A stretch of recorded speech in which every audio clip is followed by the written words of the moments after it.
Bonjour à tous, merci de venir assister malgré cette chaleur aux conférences. C'est vrai qu'il fait chaud et veuillez nous excuser par avance si nos intervenants ont tous le petit éventail parce que sous les spots c'est encore pire. Voilà. Écoutez, je suis ravie d'accueillir une table ronde autour des nouvelles tendances dans les coffee shops. Et plus particulièrement, on voudrait voir un peu ce qui se passe en fait aujourd'hui sur la place du café et tout ce qui est boisson et offre nourriture. Mais aussi, on va voir tout ce qui est tendance sur le lieu avec des intervenants qui vont nous parler donc à la fois design du lieu, proposition boissons chaudes, boissons froides, proposition de nourriture sucrée, salée et également attente du consommateur, expérience consommateur.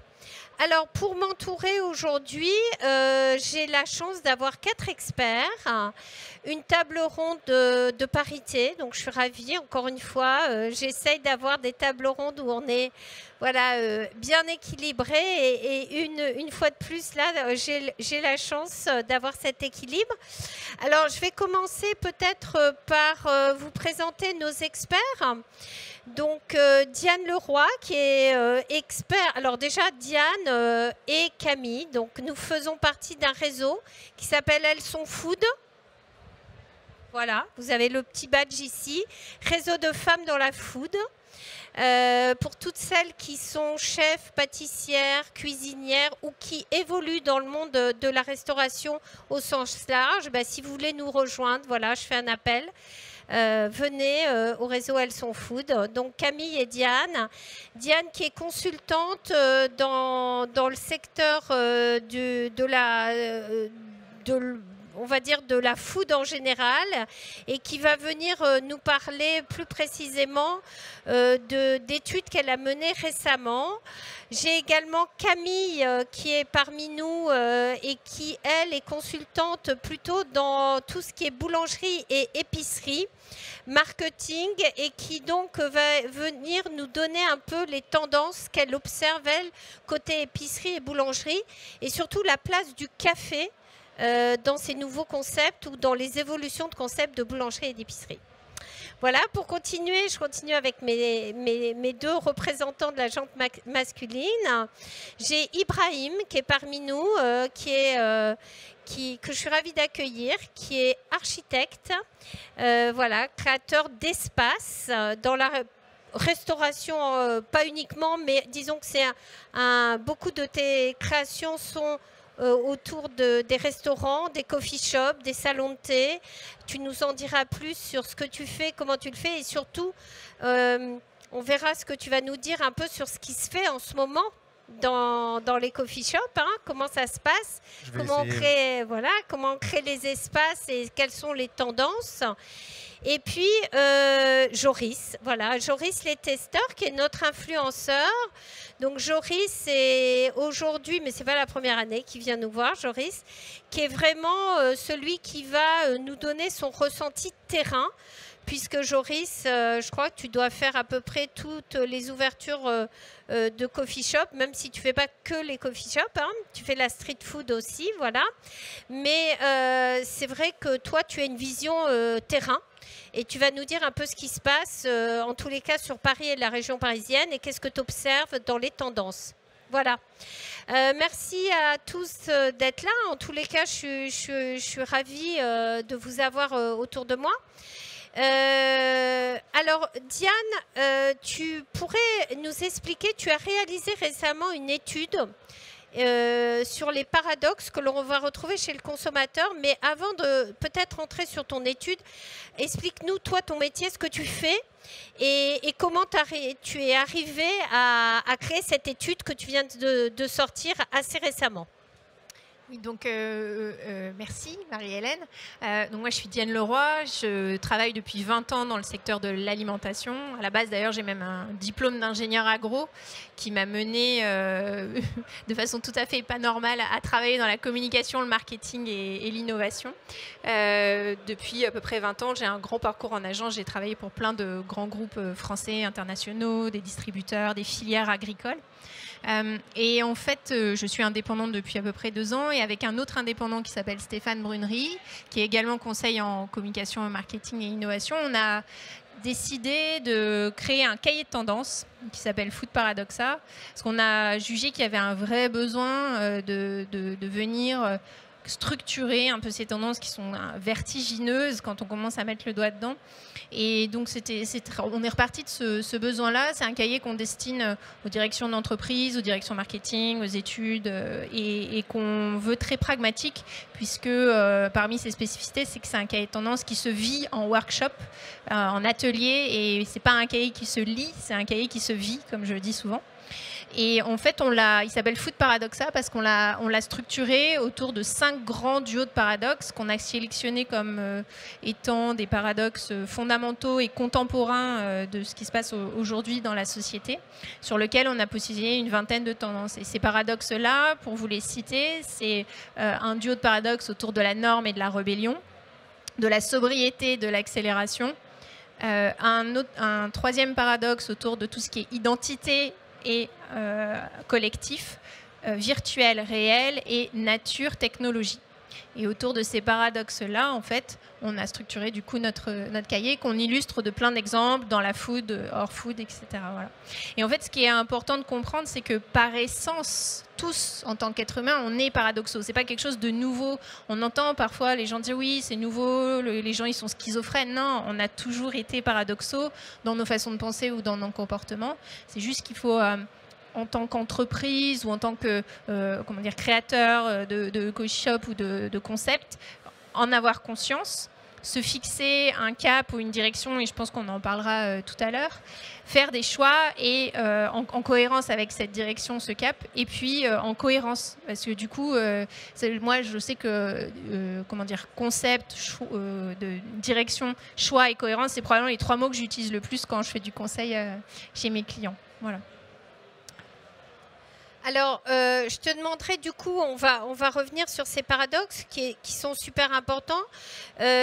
Surtout, n'hésite pas à intervenir au fur et à mesure de cette table ronde, parce que je pense que, comme tu le disais, les paradoxes que vous avez identifiés vont se transposer finalement sur toutes les thématiques qu'on va aborder. Ouais.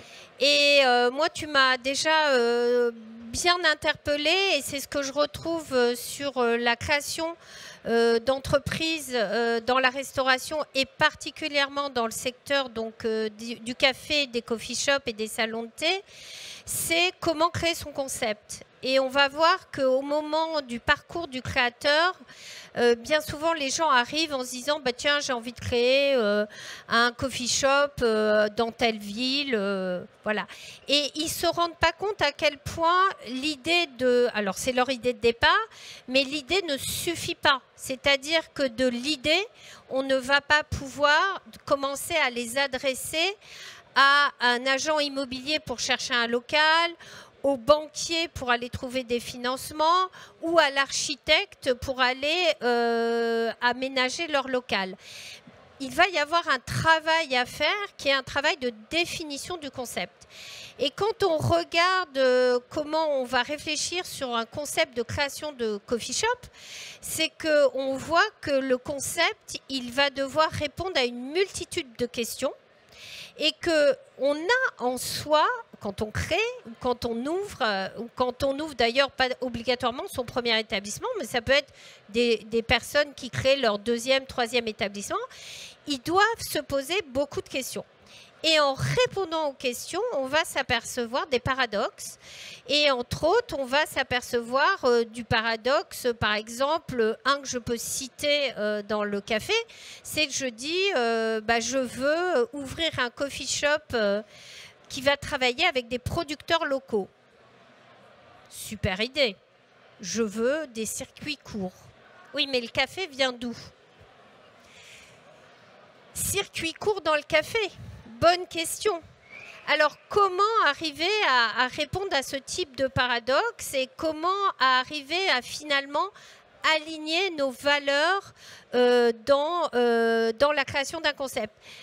Diane, est-ce que tu peux nous prendre un des paradoxes et nous expliquer concrètement qu'est-ce que ça peut vouloir dire dans la création d'un coffee shop ou dans un coffee shop existant, hein, ou dans un salon de thé Alors, on va pas dire à chaque fois les mots, mais c'est vrai que cette table ronde, elle est coffee shop, salon de thé, restauration rapide, restauration de proximité. Voilà, on a plusieurs angles, hein, et on va le définir. Alors, quand je parle de coffee shop, je sous-entends en fait ce type d'établissement. Il y a deux idées qui me... Je ne sais pas si vous m'entendez. Ouais. Il y a deux idées qui me viennent là. Il y en a une qui va concerner plutôt la personne qui consomme. Il y en a une autre qui va concerner aussi la personne qui consomme, mais du point de vue de la personne qui installe le coffee shop. La première, j'ai introduit une notion un peu de contradiction, et dans la deuxième, ça va être plus quelque chose où finalement les paradoxes se complètent, parce que très étrangement, les paradoxes ne sont pas forcément contradictoires. Des fois, ils sont ensemble. La première qui me vient à l'idée, et je ne vais pas forcément citer le café, mais je vais citer un de ses cousins qui est le thé. J'ai travaillé il y a 3 ans pour une marque de thé et j'ai fait une étude moi-même, une étude quali, c'est-à-dire j'ai interrogé des gens, des gros consommateurs de thé. Et en fait, ce qui revenait souvent, et d'ailleurs il y a beaucoup de consommatrices en l'occurrence, et ce qui revenait souvent, que je leur posais la question, qu'est-ce qui vous ferait arrêter de boire du thé, sachant que c'était des gens qui en consommaient des litres par jour.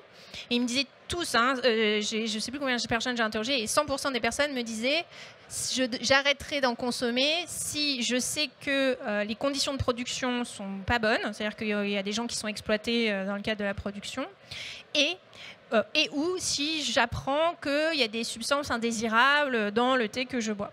Très bien. Et plusieurs questions plus loin, je leur disais, d'accord, donc tu bois du thé toute la journée, plusieurs fois par jour, etc. Et c'est quoi la marque de thé que tu bois? Et il vient d'où ton thé, concrètement? Je vous promets que 95% des gens que j'ai interrogés ne savaient pas l'origine de production du thé qu'ils étaient en train de boire. Donc en fait, ils disaient qu'ils arrêteraient de boire du thé s'ils apprenaient que le thé était produit de manière, on va dire, non durable au sens large. Et en même temps, ils n'avaient aucune idée d'où il était produit. Et ça, c'est un vrai paradoxe fort. Et la plupart d'entre eux et d'entre elles, en l'occurrence, consommaient du thé sans savoir ce qu'il y avait dedans, c'est-à-dire qu'on ne sait pas la composition, et qu'on consommait du thé aromatisé. J'ai rien contre le thé aromatisé du tout, et c'est 70% du marché en France. Mais pour autant, c'était des gens qui disaient qu'ils voulaient des choses très naturelles, sans arôme. Donc il y avait vraiment une contradiction forte. Donc ça, c'est vraiment quelque chose de à prendre en compte.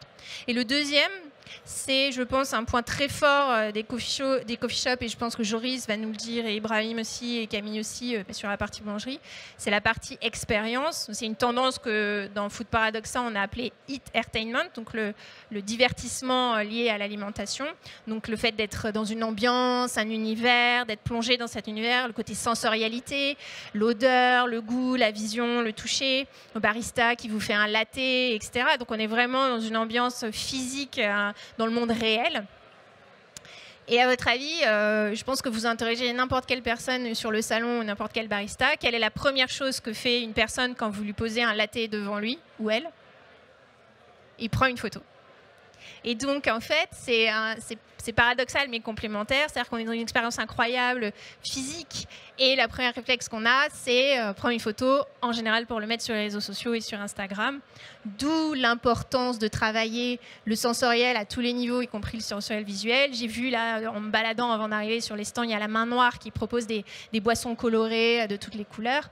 Bon, ben, on sait que derrière, il y a les réseaux sociaux, et ça, c'est vraiment, je pense, très important, et je pense que Joris reviendra dessus sur la partie influence. Absolument. Merci Diane de tes éclairages.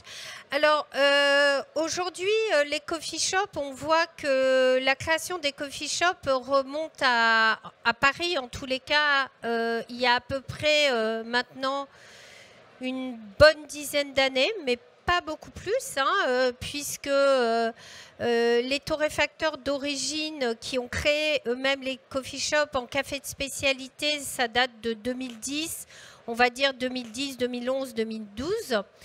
et que depuis maintenant donc une petite dizaine d'années, les choses se sont accélérées et se sont énormément développées.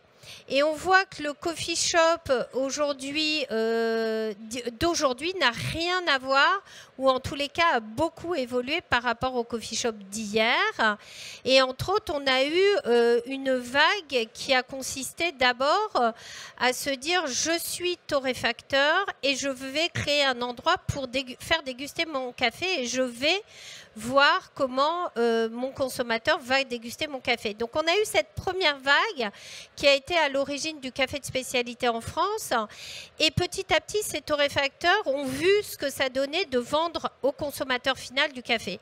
Et là, ils se sont dit, il y a un problème de rentabilité et il va falloir qu'on introduise la nourriture. Et il va falloir qu'on fasse aussi à manger parce que économiquement, rester viable en vendant des cafés, même en café de spécialité qui peuvent être considérés chers, finalement, on va avoir un vrai problème de rentabilité. Alors, on a vu qu'il y a eu une tendance qui s'est vraiment développée entre, je dirais, 2015 et 2020, avec une prolifération de coffee shop avec des dimensions cuisine importantes. Et je voudrais donner la parole du coup à Joris qui vient, lui, d'abord te poser une première question. Depuis quand tu suis les coffee shops? Parce que ça va nous donner une tendance un peu déjà du phénomène. Et qu'est-ce que tu as vu comme évolution, toi, depuis le moment où tu as commencé et aujourd'hui? J'ai commencé en 2010, en France. J'avais commencé à Londres. C'est pour ça que j'ai choisi un nom français et anglais dans le titre de mon blog, Les Tasters. Donc j'avais vu la street food d'ailleurs aussi et les coffee shops et le fait que les Anglais servaient déjà du café de qualité aussi dans les lieux de restauration. J'ai attendu que ça arrive en France. J'ai vu les premiers coffee shops, les premiers torréfacteurs arriver en France donc en 2010. Et depuis, je suis l'évolution. Donc effectivement, il y a une très grande évolution. Au début, il y avait un modèle. Il faut savoir qu'en gros, tous les coffee shops qui ont ouvert à Paris étaient ouverts par soit un Anglais, un co-ouvert, par un Anglais, un Australien, Néo-Zélandais ou un Américain. Donc les coffee shops étaient anglo-saxons ou nordiques. C'était les deux seules fenêtres de tir en décoration, en ambiance et un peu, et pas en style de café, plutôt anglo-saxon. Donc on a vu l'acidité par exemple arriver. L'acidité n'a pas du tout fonctionné auprès du public au début. Ça a été un choc trop fort entre l'habitude de consommation des Français et ce café spécialité qui était déjà très avancé dans le reste du monde. Donc il y a eu une correction de tir de la part des torréfacteurs. Il a fallu trouver un style à la française. Et là, il y a eu des changements aussi. On a corrigé l'acidité qui était moins forte. Il y a un discours qui a pu paraître un petit peu pédant de la part de coffee shop. Donc il y a eu beaucoup d'humilité qui s'est installée. Ça reste de l'artisanat. Et là, on a vu cette évolution arriver. Je pense qu'il y a eu, dès le début, un malentendu entre le discours de ceux qui aimaient le café de spécialité, qui l'avaient découvert et qui le connaissaient, donc justement les premiers créateurs, où on parlait déjà un peu geek, il faut le dire, hein, température, demi-degré, préparation, et le public et ses attentes, qui ne comprenaient pas. Le café était raté, était dégueulasse, était imbuvable. Et cette dichotomie, elle n'est pas encore abolie, elle existe toujours. Il y a toujours un monde du café, des gens qui connaissent, qu'on retrouve ici beaucoup au salon. On parle des dernières tendances, des manières de faire le café, des variétés de café, hein, les fermentations, les honey process, les macérations carboniques, des choses qui ne parlent absolument pas au public aujourd'hui, surtout quand on ouvre un coffee shop aujourd'hui et surtout quand on ouvre dans des zones où il n'y a pas encore de clientèle. Donc, ce qui a changé pour moi dans l'arrivée du café spécialité en France, c'est deux choses, on en a parlé, effectivement l'expérience et la carte. C'est-à-dire que ce qu'on ne comprend pas toujours, c'est que la tradition française, c'était on demandait un café. Bonjour, je voudrais un café. On demande un café, c'est-à-dire un espresso. C'est un café.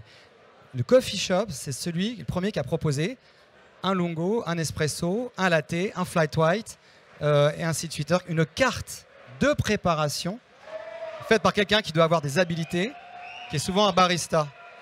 Cette carte, ça a tout changé. C'est ce qui a fait qu'il y a des gens qui se sont appelés coffee shop alors que c'était des relais H de gare. Et à partir du moment où ils proposaient un latte, un cappuccino, ils disaient bah, moi je suis coffee shop. Et c'est pas un café spécialité, c'est un café de commodité, c'est-à-dire de pas bonne qualité, et ainsi de suite. Donc il y a eu là aussi un problème de définition. Je propose plusieurs types de cafés. Donc moi j'ai vu des gens dans les premiers coffee shops qui disaient je voudrais un café, vous voulez quoi, un latte, un flat white, un cappuccino. Et les gens disaient je veux un café, qu'est-ce que vous m'embêtez là, le geek là, donnez-moi un café. Donc il y a eu cette formation au goût et au service. Donc il y a la carte. Et ensuite, donc l'expérience. L'expérience, un coffee shop, c'est quoi? C'est un lieu où on met en avant le café et on se donne tous les moyens pour le servir au mieux. Mais pour les premiers torréfacteurs et les premiers coffee shops de passionnés, c'était pas ça. C'était l'origine, c'était la traçabilité, c'était aller directement chez le producteur, c'était payer correctement le producteur, c'était le durable, l'écologie. Un discours qui n'est pas encore admis de la part du client. En théorie, mais dans les faits, jamais. À chaque fois, les gens regardent toujours pareil, c'est le prix. Le prix de 50, c'est hors de prix. Un expresso de 50, c'est pas possible. Et comment? Ils s'en foutent plein les fouilles. Alors qu'on sait très bien qu'en alimentation, plus c'est cher, moins il y a de marge. Enfin, dans le café, c'est pas parce qu'on vend cher, c'est pas parce qu'on vend un expresso à 8 euros ou à 10 euros qu'on fait une marge énorme par rapport à un expresso à 2 euros ou à 90, 2,50. Donc, cette fracture-là, elle n'est pas encore établie, elle n'est pas encore guérie, si on pourrait dire, parce que c'est une vraie fracture. Et aujourd'hui, ce qui est intéressant par contre, c'est que on a changé de discours et il y a un mot qui pour moi qualifie le café aujourd'hui, c'est la qualité. C'est-à-dire qu'il est difficile en France de faire l'impasse sur le goût. Vous pouvez avoir tous les discours que vous voulez, éthiques, ce que vous voulez. Le français, c'est le goût. Le sans gluten, le machin, c'est bien, mais est-ce que c'est bon? Le français va dire, mais est-ce que c'est bon? Le café ceci, café cela, est-ce que c'est bon? Et là, le goût arrive enfin dans les coffee shops, dans les épiceries. C'est par goût que les clients de plus en plus demandent à boire du café, du bon café, du café spécialité. Et c'est la qualité qui est demandée. Et c'est ce qui fait que je pense qu'on le retrouve dans les épiceries, dans les boulangeries. Il y a une volonté d'avoir une certaine qualité dans le café. C'est le mot qui rejoint, qui permet de ne plus avoir cette fracture. Le goût, la qualité du café, c'est à la fois pour le torréfacteur, pour le coffee shop et pour le client. Et pas des discours, c'est un Éthiopien, heirloom, d'altitude. Que les gens ne comprennent pas. Donc cette qualité-là, c'est vraiment ce qui qualifie aujourd'hui la recherche de services du café dans tous les domaines. Et après, je parlerai des différentes tendances peut-être que j'ai trouvées dans les cafés qu'on voit aujourd'hui. Mais ça, c'est la grande question. Après, la question et l'enjeu qui est derrière, et là, pour ne pas rester trop longtemps, je vais m'arrêter là, c'est la question de est-ce qu'il y a une maturité de la clientèle? Est-ce que la clientèle est mature aujourd'hui? Est-ce qu'il y a comme d'autres pays? Et moi, la réponse est claire, elle est non. Il n'y a aucune maturité de la clientèle. Quand on ouvre un coffee shop, il faut bien le savoir. Mais ça, c'est un peu plus long à développer. Je pense qu'on pourra peut-être revenir après. On va revenir dessus. Alors, c'est vrai que la question du prix du café, hein, souvent, on peut avoir cette réflexion sur le fait que le café de spécialité va être cher. En réalité, si on commence à discuter avec les gens et on commence à leur montrer, enfin moi en tous les cas, j'essaye de leur dire, bah, regardez quand vous allez acheter votre café par exemple au supermarché, intéressez-vous au prix du kilo. Et regardez quand vous achetez un café de commodité, donc un café où vous n'avez aucune traçabilité, aucune origine.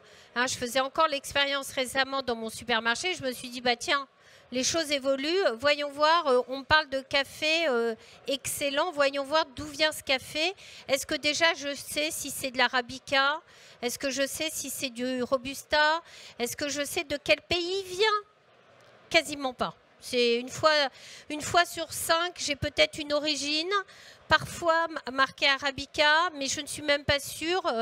Il n'y a pas, Christophe Servel l'a encore fait remarquer à une table ronde, on ne sait pas ce qu'il y a dans votre sachet, dans votre paquet de café. Donc le prix, aujourd'hui, je pense qu'on peut expliquer aux consommateurs, et je ne rentrerai pas dans le débat des capsules Nespresso, parce que quand on regarde, alors j'ai rien contre les capsules, parce que c'est vrai que Nespresso a permis quand même d'élever le niveau du café et de sortir et d'attirer en tous les cas le client à se dire tiens, on parle origine et on parle terroir, enfin au moins on parle pays d'origine. Et ça c'est vraiment grâce aux capsules et à Nespresso qui a réussi à faire ça. Mais par contre, si aujourd'hui on revient sur le prix, on s'aperçoit qu'effectivement le prix du café reste extrêmement cher sur des cafés qui sont plutôt on va dire, industriel, alors qu'en café de spécialité, on peut trouver des très bons cafés. Donc s'il y a une chose à retenir, je pense que le prix aujourd'hui, il faut, en tous les cas, si vous êtes du côté je vends mon café et j'essaye de conquérir des nouveaux clients, expliquez le prix à votre clientèle. Si vous êtes consommateur, faites l'effort de comparer les prix, regardez le prix des capsules, rétablissez le prix au niveau du kilo.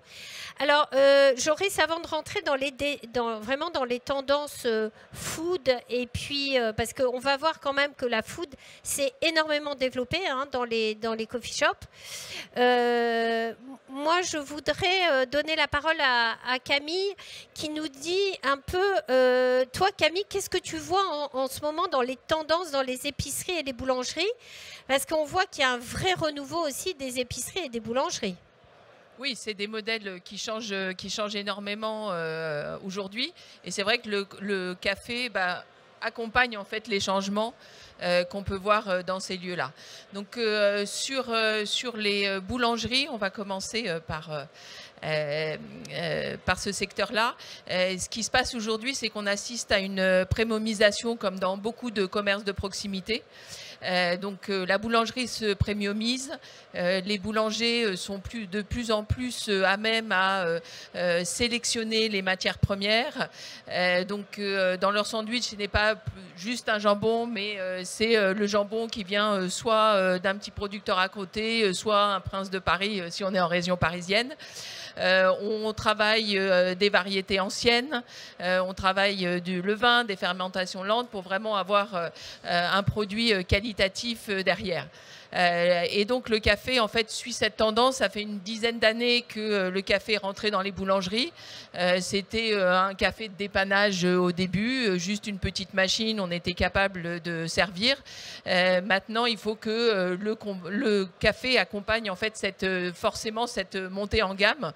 Et donc du coup, on voit que de plus en plus le café de spécialité rentre. Donc par exemple, dans les boulangeries de Thierry Marx, c'est Terre de Café qui fournit l'ensemble de ces boulangeries. Là, j'ouvre mardi une boulangerie avec un grand chef, ce qui fait aussi partie des tendances. Les chefs se sont dit, oui, nous, pendant le confinement, on n'était pas ouverts alors que les boulangeries, elles étaient ouvertes. Donc, il y a beaucoup de boulangeries qui sont ouvertes par des chefs étoilés. Et donc, là, pareil, ils choisissent des cafés de spécialité. Une des autres tendances qu'on voit pas mal en boulangerie aujourd'hui est le fait que, et c'est d'autant plus renforcé par l'inflation, que la boulangerie est devenue un acteur majeur de la restauration rapide. On y va s'acheter plus qu'un sandwich, on peut aussi y trouver un plat chaud, on peut trouver une salade de qualité. Et donc forcément, le café est devenu important puisque c'est des lieux où on y prend ses déjeuners. Pour vous donner un petit peu un exemple, le chiffre d'affaires moyen d'une boulangerie, alors c'est très très disparate, mais le chiffre d'affaires moyen est estimé à 450 000 €. Et là-dessus, le secteur boisson, c'est 7%. Donc, on est à peu près sur 31 000 €. Alors, c'est tout confondu, hein. On se parle de boisson froide, boisson chaude. Mais c'est quand même une part de chiffre d'affaires important. Et le café est en train d'augmenter. Enfin, ça fait partie des segments qui sont en train d'augmenter en boulangerie. Et puis la troisième grande tendance qu'on voit en boulangerie, c'est que les boulangeries ne sont plus des boulangeries. Alors c'est peut-être un peu moins vrai dans la région parisienne, mais c'est très très présent en province. C'est que les boulangeries sont devenues des lieux hybrides. Il y a un petit coin boulangerie et après il y a énormément de tables, d'assises et qui sont des assises elles aussi hybrides. Donc on peut trouver des tables très traditionnelles. On a des coins plutôt comme on peut trouver dans les coffee shops avec des canapés, des tables basses, des coins avec des tables d'hôtes. Et donc forcément on est sur des lieux qui sont ouverts parce qu'on est quand même une boulangerie à la base. Donc on est ouvert de 7h du matin à 21h. Et donc du coup là le café est est un excellent allié parce que ça permet de remplir les périodes un petit peu creuses. Donc, en milieu de matinée, on attire une clientèle qui va en prendre un café, une viennoiserie, une fois que les gens sont partis au travail. Et pareil sur l'après-midi, ça permet aussi d'accueillir et de faire du mouvement dans la boulangerie en milieu d'après-midi. C'est d'autant plus vrai sur par exemple, si vous prenez des concepts comme Feuillette. Alors bon, encore une fois, c'est plutôt en province, mais typiquement, ils jouent énormément sur l'offre café. Ils vont même à proposer des cafés gourmands. Donc c'est des cappuccinos dans lesquels ils rajoutent leurs produits, donc des morceaux de cookies, des morceaux de brownie. Enfin, ils jouent vraiment le jeu de plus en plus du café. Et donc ça, c'était pour la boulangerie. Ce qui se passe en épicerie, l'épicerie fine a été un des grands gagnants de la période Covid, parce que ça se fait partie, enfin la deuxième vague des commerces qui étaient ouverts. Et puis on voulait tous soutenir nos artisans, on voulait tous consommer local, et donc on allait dans nos épiceries fines. Ce qui est aujourd'hui beaucoup moins vrai. Là aussi, l'inflation a fait du mal à ce secteur. Et du coup, l'épicerie fine qui était dans majorité de cas des rayonnages avec des bocaux était en train de se transformer sur de la petite restauration rapide où on peut consommer un peu à toute heure.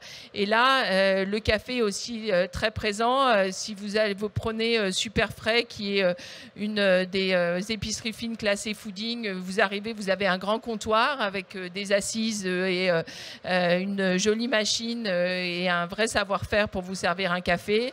C'est vrai également chez Super Frais, qui sont obligés de revoir leurs horaires d'ouverture, mais qui ont une très belle machine à café, qui vous offre des cafés de spécialité. Donc en fait, je pense... Alors, on parle de boulangerie et on parle d'épicerie, mais je pense que c'est vrai un peu partout. Il y a un espèce de mix entre tous les secteurs qui se mélangent. Les coffee shops proposent maintenant des produits d'épicerie. Les épiceries et les boulangeries proposent du café. Donc, il y a ce grand mélange, mais c'est vrai que c'est devenu un acteur incontournable dans ces deux secteurs. Et est-ce que tu penses, alors, quels sont les obstacles que tu vois pour des boulangeries ou des épiceries pour servir du bon café? Est-ce que c'est un problème de machine? Est-ce que c'est un problème de formation? Et est-ce que tu penses que c'est une tendance de fond qui va s'ancrer? C'est-à-dire qu'aujourd'hui, est-ce qu'on peut ouvrir une boulangerie ou une épicerie sans se soucier du café? Alors, pour répondre à ta dernière question, non, il faut se soucier du café. D'ailleurs, tous les acteurs l'ont bien compris. La prochaine, il y a une grande messe autour de la boulangerie-pâtisserie dans 2 mois, et Café Richard est partenaire. C'est la première fois qu'il y a un partenaire café, donc ça montre bien que tout le monde regarde ça avec intérêt. Donc, c'est forcément, maintenant, il faut faire attention au café. Et d'ailleurs, les nouveaux concepts qui sortent font une place de plus en plus grande au café, ou se réorganisent pour laisser de la place sur le café. Donc oui, d'après moi, c'est une tendance qui va augmenter. Après, il rencontre beaucoup de difficultés. C'est très difficile à mettre en place. Sur les épiceries fines, le problème, c'est qu'ils investissent dans des très belles machines, parce qu'il faut qu'ils soient à la hauteur du reste des produits qu'ils proposent. Et donc, du coup, ils ont des problématiques de trafic aujourd'hui. Enfin, il ne faut pas se leurrer. On va plutôt dans une épicerie fine pour faire un cadeau, et on n'y va pas tous les jours. Donc forcément, il faut savoir rentabiliser la machine derrière. Et les problématiques qu'on rencontre en boulangerie-pâtisserie sont, je vais l'apprendre à personne, mais le manque de personnel qu'ils ont aujourd'hui, un gros turnover. Donc des difficultés à former le personnel, et à la fois une boulangerie, il faut savoir qu'elle peut voir entre 800 et 1000 clients jour. Donc c'est comment est-ce que dans ce laps de temps on est capable de servir, de prendre le temps de servir un bon café, de l'expliquer aux consommateurs, sachant que si on laisse trop de queue, les gens s'en vont. Donc voilà, mais c'est vrai que ça évolue, les machines évoluent, Et donc, du coup, aujourd'hui, on peut trouver, sans forcément des machines à bloc, c'est ça la terminologie, mais on peut trouver des machines assez intuitives qui peuvent proposer des cafés de qualité. Absolument. Je pense qu'il faut dire aujourd'hui, pour ceux qui ont l'intention, en tous les cas, d'ouvrir, que ce soit des coffee shops, des salons de thé, des boulangeries où ils veulent s'intéresser au café, encore faut-il se donner un objectif. Est-ce qu'on veut quel niveau d'excellence on veut servir? Et je pense qu'en boulangerie, on n'est pas obligé, on n'attend pas en tous les cas d'une boulangerie une expérience café qui sera peut-être identique à un coffee shop qui va, lui, ne vendre que de l'expérience café. Mais je pense qu'il faut retenir, c'est que le consommateur, lui, attend un minimum de qualité. Et ce minimum de qualité, aujourd'hui, on a beaucoup de chance parce que, comme le disait Camille, au niveau des machines, il y a une énorme progression qui a été faite sur la simplification des machines, sur arriver à mousser son lait de façon correcte, arriver à servir un café rapidement. Et au final, je dirais peut-être une chose, c'est qu'un bon café, c'est d'abord un bon grain et un bon torréfacteur. Donc je crois que s'il y a vraiment une chose à retenir pour tes clients, c'est venez parler et au torréfacteur, allez parler au boulanger et allez suggérer en tous les cas déjà du café torréfié de qualité. Et le problème des machines et de la formation pourra se résoudre sans aucun problème. Alors, je ne tenais pas ce discours-là il y a encore quelques mois, mais j'ai fait entre autres une formation dans des établissements de restauration, dans des collectivités, où ils voyaient sur un point café, ils débitaient plus de 2000 cafés dans la journée. Et tu vois ce que tu me dis, et du coup je me disais, mais en fait, on ne peut pas avoir un café de qualité quand on a un tel débit. Voilà, c'est physiquement impossible. Et en fait, j'ai complètement changé mon discours parce que je suis encore une fois retournée en Australie récemment et je suis encore une fois étonnée par le niveau du café en Australie et particulièrement dans les aéroports. Et l'aéroport de Sydney a plus de 30 millions de visiteurs par an. L'aéroport d'Adélaïde en a plus de 10 millions par an. Et donc, à la journée, je ne sais pas combien ça fait, mais il faut savoir que ce sont plusieurs milliers de personnes qui consomment dans les aéroports du café. Et qu'en Australie, ils ont un niveau de café, même dans les aéroports, qui est absolument excellent. Donc, il faut se dire que la qualité du café, encore une fois, c'est sans doute une volonté aussi. Il y a une éducation qui se fait. Du coup, je reviens un petit peu, Joris, sur les tendances, parce que j'ai l'impression aussi qu'en France, et tu vas me dire ce que tu en penses, c'est vrai qu'on buvait du café noir, on continue à boire du café noir, mais les boissons lactées, ça commence à bien marcher aussi en France vis-à-vis des consommateurs, des jeunes surtout. Bien sûr, dans les coffee shops en général, la clientèle est jeune. Quand on ouvre un coffee shop, on va rarement servir que des gens âgés comme un salon de thé. Ça s'oppose d'ailleurs au salon de thé. Le latte, son succès, comme tu l'as dit, c'est aussi beaucoup les réseaux sociaux. Toutes les boissons lactées, le café au lait. Avec du lait, les réseaux sociaux, c'est esthétique. Un espresso, c'est pas très esthétique, un filtre encore moins. Encore une fois, les amateurs de café préfèrent toujours le filtre à l'espresso. Moi, personnellement, pour vous le dire, je ne bois jamais de café et du lait. Pour moi, c'est criminel. On ne met pas de lait dans un bon café. Mais bon, la clientèle veut ça, il faut s'adapter. C'est esthétique, ça crée un marché. Mais encore une fois, pour revenir sur le sujet, la maturité de la clientèle française n'est pas la maturité des Australiens ou même en Asie, parce que j'ai été interrogé des torréfacteurs et des coffee shops français qui s'installent en Asie. Vous savez que Terre de Café a ouvert des boutiques en Asie, Coutume ouvre des boutiques. Le niveau de clientèle là-bas est super fort, 100 fois plus fort qu'ici. Ils renvoient les cafés, un flat white qui est mal fait, en Australie, ils le renvoient. Il est renvoyé au barista. Et ils balancent du 100 café de l'heure. Donc ici, je veux dire, les gens ne connaissent pas, ils ne savent pas trop. Alors les gens commencent à faire des différences entre un latte et un autre, un coffee shop et un autre. Ils n'aiment pas, mais il n'y a pas le personnel qui est stable, il n'y a pas les recettes qui sont stables. Donc il n'y a pas ce niveau-là encore d'exigence. Donc pour moi, c'est juste une habitude. Et sur ce sujet-là, c'est ce que j'appelle le café plaisir. je trouve qu'il y a une nouvelle concurrence d'autres boutiques, genre Bubble Tea. Tout ce qui est plaisir boisson, plaisir matcha. Et là, le coffee shop, il se trouve en concurrence sur des nouvelles boissons qui arrivent très fort. Et où le niveau est tout de suite assez bon, les gens apprécient. Et quand je vois les prix des Bubble Tea, je ne comprends même pas comment on discute le prix du café. Parce que 6, 7, 8, 9 euros des Bubble Tea spécifiques sur le mois et tout ça, c'est hors de prix. Et là, par contre, il y a des queues de 20 mètres. Et quand ça ouvre, c'est la folie. Donc les gens sont prêts à dépenser cher, sans s'y connaître forcément, sur des boissons qui sont effectivement tendance à la mode, mais qui ne font pas une culture du café derrière, à mon goût, enfin à mon avis. Mais alors Diane, on revient un peu à l'expérience client là du coup, parce que les tendances comme les bubble tea ou les boissons gourmandes, on voit aussi la tendance en Asie des lattés, par exemple des corn lattés, ça c'est une tendance qu'on ne voit pas encore trop en France mais qui arrive. C'est donc des lattés avec du maïs, donc c'est les dernières tendances là par exemple en Corée. C'est des boissons qui vont être extrêmement sucrées, mais du coup on est vraiment sur l'expérience client là pour le coup. Oui, je pense, et puis je pense qu'il y a un élément à prendre en compte aussi sur l'éducation au goût.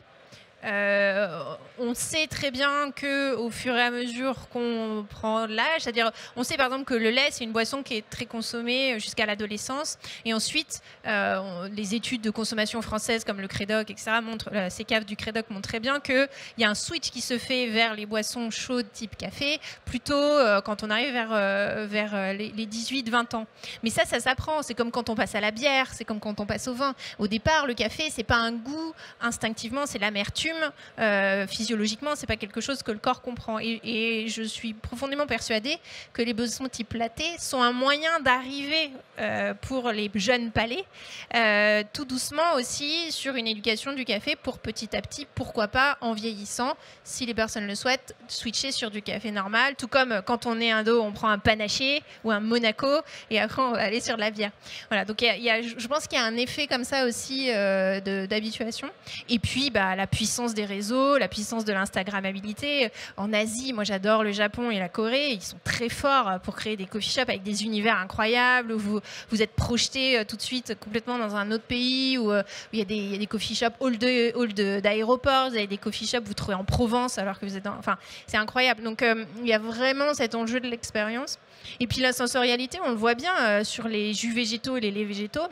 Il y a Alpro qui est là, mais il y en a bien d'autres. Cette exigence qu'il a fallu avoir pour des produits qui, à la base, n'ont pas du tout le goût du lait et qui ne sont pas forcément, du coup, faciles à marier avec le café.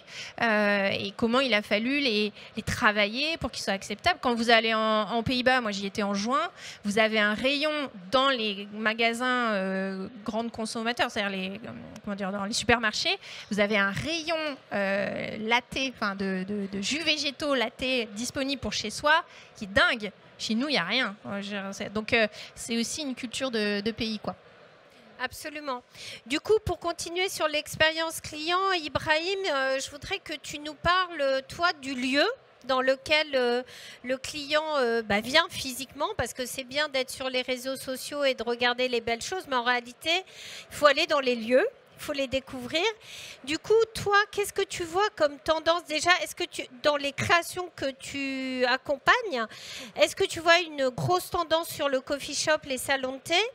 Et dans l'univers déjà des ambiances, on a parlé avec Joris du côté industriel, du côté scandinave. On en est où là aujourd'hui? Alors, moi, ce que je vois, c'est surtout que les coffee shops sont actuellement configurés comme des petits restaurants. C'est-à-dire que l'espace laboratoire a pris quand même une place assez importante. C'est plus seulement un lieu où on vient se poser avec son ordinateur type Starbucks. C'est surtout un lieu de restauration et un vrai espace où on vient se restaurer avec des aliments de qualité. Et donc, ce qui génère un espace pour la cuisine de plus en plus important en fait.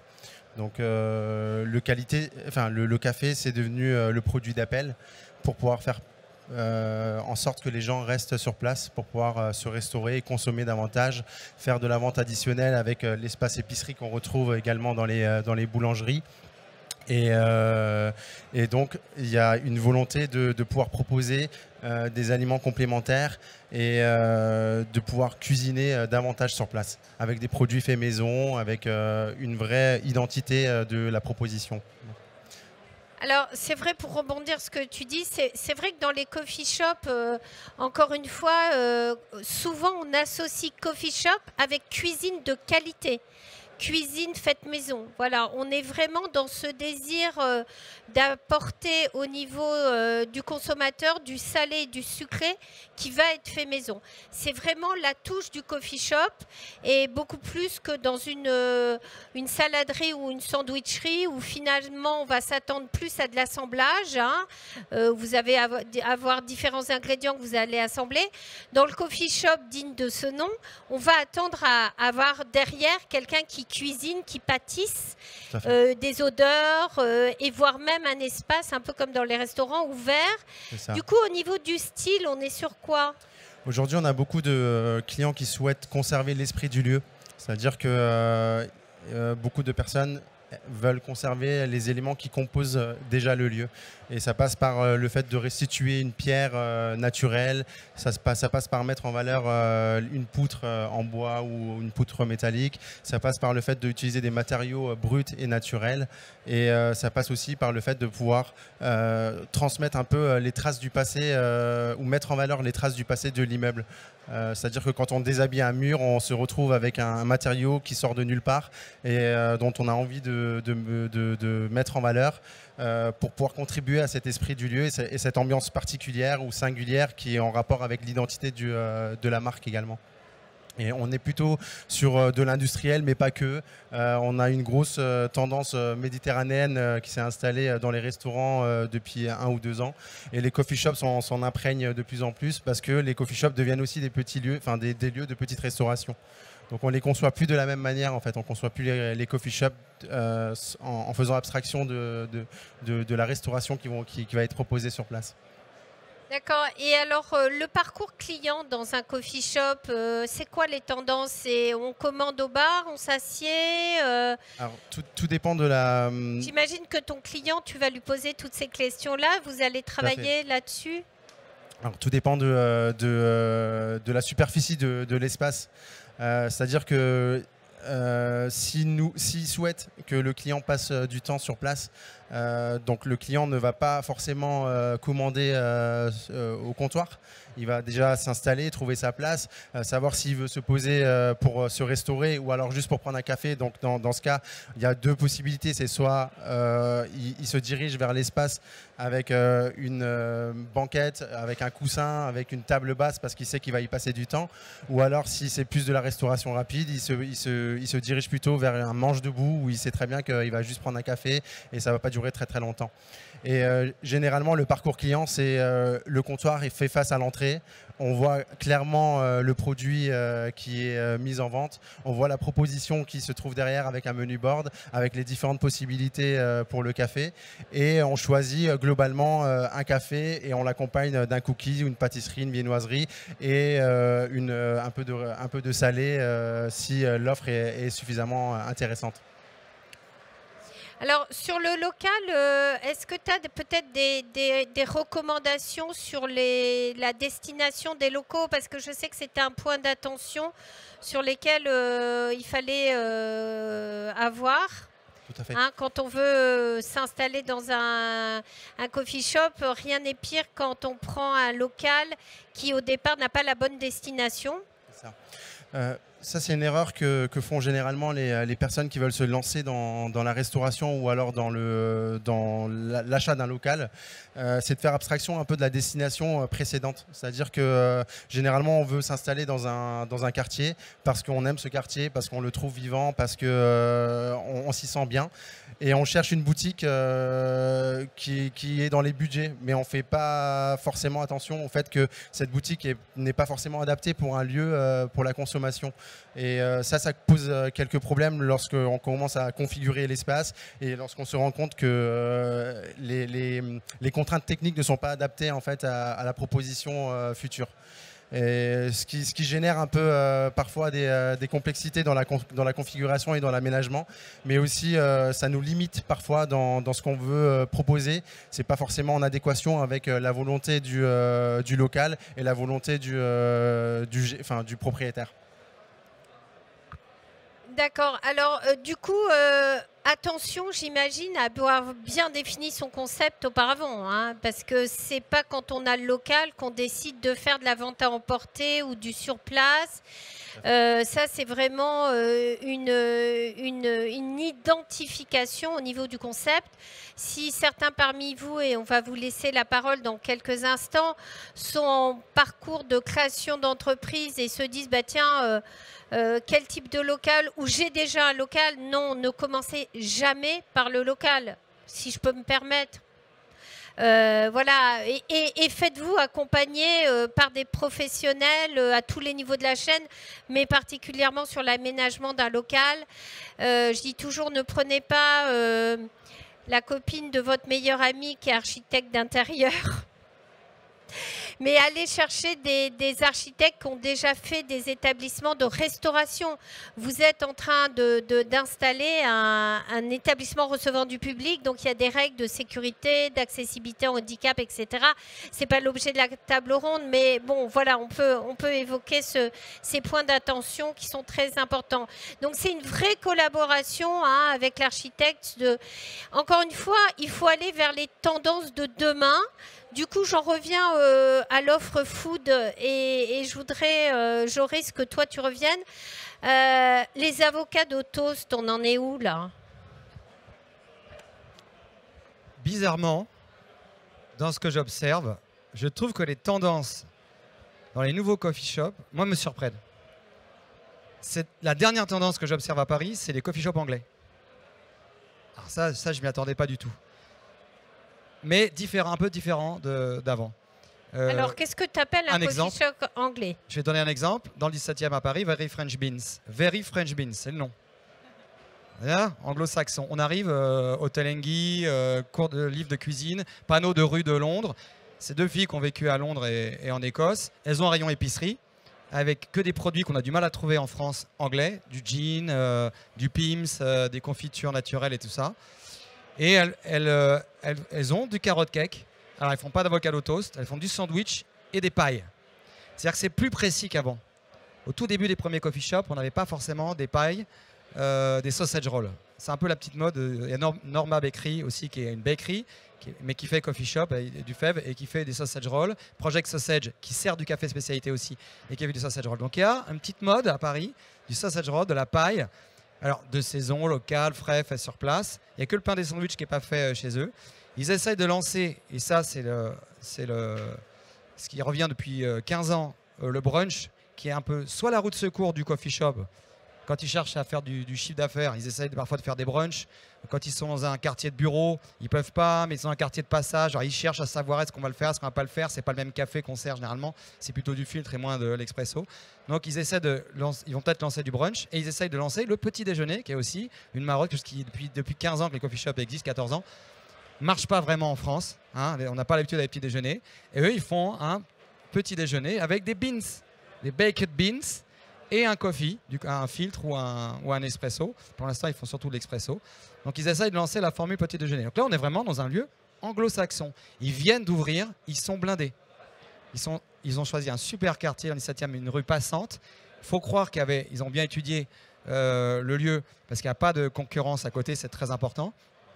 Et il y a une clientèle de bureau et des gens qui viennent consommer en après-midi, en goûter. Le café emporté, souvent après déjeuner. Il y a peut-être quand même des gens qui vont peut-être manger ailleurs, mais qui vont chercher un café ou un cappuccino vers 13h30, 14h30. Donc finalement, ça leur fait une rotation et une carte. Donc cette carte à l'anglo-saxonne et anglaise, je l'ai vue dans plein de lieux nouveaux à Paris, récents.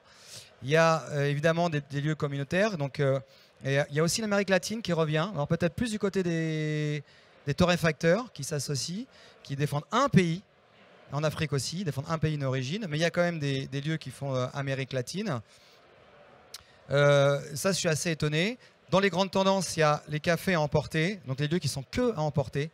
On ne peut pas s'asseoir. Ça se développe à Paris. Mais pour moi, ça se cherche encore un peu. Ça ne marche que dans les clients, dans le flux marais, quartier touristique et tout ça. Il y a du volume. Il y a aussi, il faut le dire, des cafés de puristes. Ça m'étonne encore. Il y a encore des cafés de puristes. Il y a un lieu, vous connaissez sans doute, qui s'appelle Substance, qui est ouvert par Joachim Morceau, qui est champion de France. C'est un coffee shop sur rendez-vous. Vous ne pouvez pas rentrer si vous n'avez pas pris rendez-vous avant. Vous prenez rendez-vous avec lui et vous restez minimum un quart d'heure. Il vous demande ce que vous aimez, il vous sert un café en fonction de vos goûts. Et il vous demande 15 minutes d'attention, il vous explique qui il sert, comment il le sert et quelle méthode. Ça existe aujourd'hui à Paris aussi. Donc il y a des choses très pointues, des choses où le café est central. Il y a Borough Coffee qui vient d'ouvrir, qui a tout misé sur le design à la japonaise à l'intérieur, avec un espace épuré à l'intérieur, ouvert à l'extérieur. Il croule sous les demandes des marques pour des shootings photos et des lancements de produits. Donc c'est très intéressant en termes de coffee shop. Il a une clientèle de flux, il est dans le Marais. Et toutes les minimum 15 jours, toutes les semaines, il y a une marque qui fait un shooting avec une invitation à des journalistes et des influenceurs qui vont chez lui pour un café. Il ne fait pas de nourriture, il achète du sucré qu'il revend. Et bien sûr, il y a aussi les chaînes qui se développent et même la franchise. Il y a des coffee shops qu'on ne soupçonne pas. Je ne dis pas non parce que je sais pas, mais il y a des franchises qui sont ouvertes à Paris pour l'instant. Et il y a, tout le monde connaît, Noir Coffee. Donc certains disent que le café se voit en noir. Le petit noir, d'accord. Là, c'est le grand noir. Ils en sont à 10 sur Paris. Ils en ont 3 en projet avant la fin de l'année. Peut-être un premier en province. Ils espèrent en ouvrir 20 pour un coffee shop qui est tout jeune. 20 à Paris. Il y a Lutza aussi. Donc là, c'est des chaînes dans des lieux extrêmement bien placés avec le combo classique touriste plus bureau qui assure un flux énorme, des photos sur les réseaux sociaux. Donc ça, c'est les dernières tendances, en plus de l'épicerie, la boulangerie et ainsi de suite. Il y a aussi, pour parler des sandwicheries et la nourriture, il y en a une que j'aime bien qui s'appelle Sammy & Joe. Alors Joe, vous le savez, c'est le nom par lequel les Américains qualifient le café. A cup of Joe, ça veut dire une tasse de café. Donc Sammy & Joe, ça fait référence au café. Eux, ils ne servent que du filtre. Vous savez, c'est le diner américain. Vous avez la carafe de filtre qui est posée toute la journée. Il y a la carafe qui est là, donc ils ne font pas d'expresso, ils ne s'embêtent pas avec une machine expresso en savoir-faire de barista. Par contre, ils font des sandwichs avec de pain, tout le pain est maison, les buns, c'est tout ça. C'est du pain maison, plutôt anglais, mais avec une influence très méditerranéenne comme on voit aujourd'hui. Donc c'est entre pickles et za'atar, vous voyez, c'est dans cet esprit-là. Et ça marche aussi. Ce que je veux, pour faire une photo générale, c'est aujourd'hui, toutes les directions sont possibles et ça va dans toutes les directions et c'est tant mieux. Tout est possible dans le café. Il y a un marché pour tout le monde et il y a vraiment tout à ouvrir à ce niveau-là. Il n'y a pas encore une concurrence énorme. Même s'il y a des chaînes qui s'ouvrent, tout est possible et c'est la période dans laquelle on est dans le coffee. Toutes les idées sont bonnes, tous les concepts sont possibles. Après, c'est que des questions pragmatiques. Réglementation, financement, ce qu'on veut faire, les moyens qu'on se donne, quel niveau de café on veut servir. Mais aujourd'hui, tout est possible.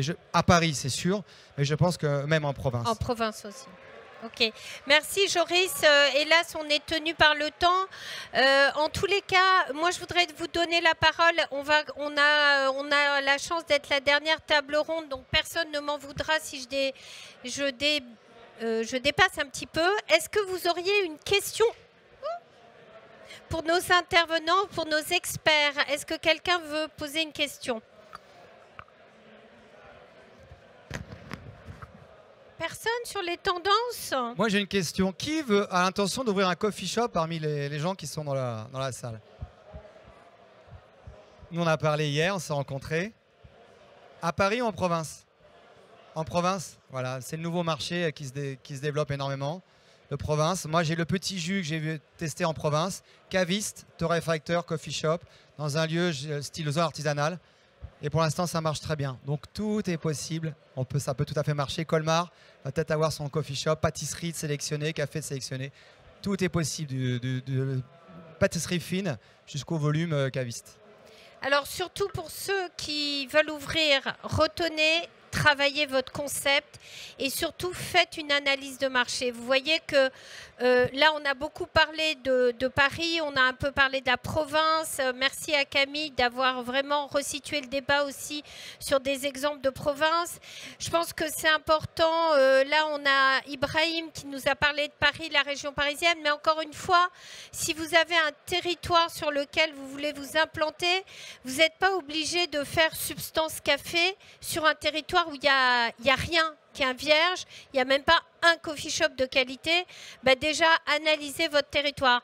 Pour ceux qui sont en création d'entreprise, n'hésitez pas à venir me voir à la fin de cette table ronde, on pourra en discuter.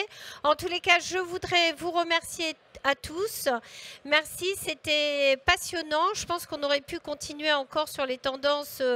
Joris, merci Diane, merci Ibrahim et merci Camille. Et puis je vous dis à très bientôt. Merci pour tous ceux qui sont en live et à demain. Merci.